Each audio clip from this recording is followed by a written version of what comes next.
ਡੋਲਾ ਸਾਨੂੰ ਪਿਆਰ ਦੇ ਆ ਨਸ਼ਿਆਂ ਤੇ ਲਾ ਕੇ, ਤੇ ਹੁਣ ਸਾਡਾ ਜਾਨੂ ਨਹੀਂ ਉਹ ਬਣਦਾ।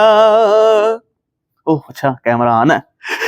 ਬੁੱਢਰੀ ਮਾਈ ਜ਼ਿੰਦਗੀ ਦੀ ਬੰਜਰ ਜ਼ਮੀਨ ਤੇ ਸ਼ਾਇਦ ਪਿਆਰ ਦਾ ਬੂਟਾ ਉਗਾਉਣ ਦੀ ਖਾਤਰ ਆਪਣਾ ਘਰ-ਬਾਰ ਛੱਡ ਕੇ,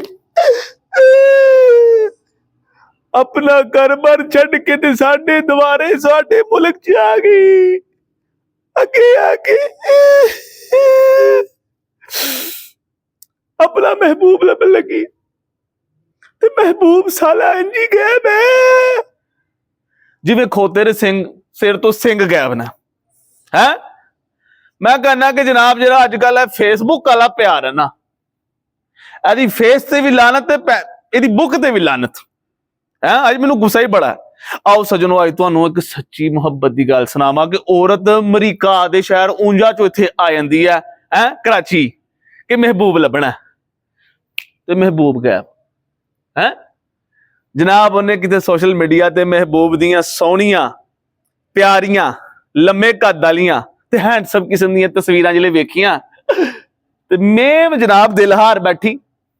ਦਿਲ ਹਾਰ ਕੇ ਤੇ ਸਾਰਾ ਕੁਝ ਆਪਣਾ ਪਿੱਛੇ ਛੱਡ ਕਿੱਥੇ ਆ ਗਈ ਹੈ ਤੇ ਮਹਿਬੂਬ ਅੱਗੇ ਗਾਇਬ।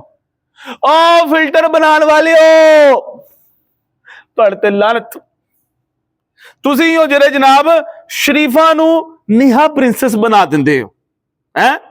ਹੁਣ ਸਾਡੇ ਲੋਕਾਂ ਨੂੰ ਮੁਫਤ ਦੀ ਤਫਰੀਹ ਲੱਭ ਗਈ ਹੈ, ਮੌਜਾਂ ਲੱਗੀਆਂ ਹੈ। ਕਈ ਤੇ ਐਸੇ ਵੀ ਜਨਾਬ ਮਜਨੂ ਸਾਹਮਣੇ ਆਇਆ ਜਿਹੜੇ ਕਹਿੰਦੇ ਨਾ ਉਹ ਨਹੀਂ ਲੱਭਣ ਦੇ ਤੇ ਸਾਨੂੰ ਦੱਸੋ ਅਸੀਂ ਕਰਾ ਲੈਂਦੇ।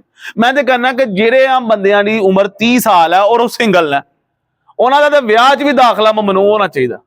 ਇਹ ਉੱਥੇ ਜਾ ਕੇ ਜਨਾਬ ਨੈਸ਼ ਲਾਈ ਜਾਂਦੇ ਨੇ ਕਿ ਹੁਣੇ ਪਤਾ ਨਹੀਂ ਆ ਕੇ ਕਿਸੇ ਕੁੜੀ ਦੇ ਪਿਓ ਨੇ ਆ ਕੇ ਨਾ अब तुम ये हमारी इज्जत बचा सकती हो, बस खाई में गिर गई है।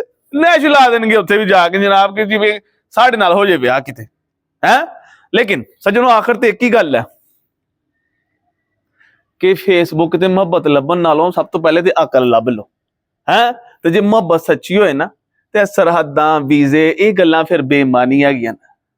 ਆਓ ਫਿਰ ਸੱਜਣੋ ਨੀਅਤ ਕਰੀਏ ਕਿ ਕਦੀ ਕਿਸੇ ਦਾ ਦਿਲ ਨਹੀਂ ਤੋੜਨਾ ਤੇ ਕਿਸੇ ਨੂੰ ਕਦੀ ਲਾਰਾ ਨਹੀਂ ਲਾਣਾ। ਉਹ ਕੀ ਕਹਿੰਦੇ ਨੇ, ਤੇਰੇ ਲਾਰੇ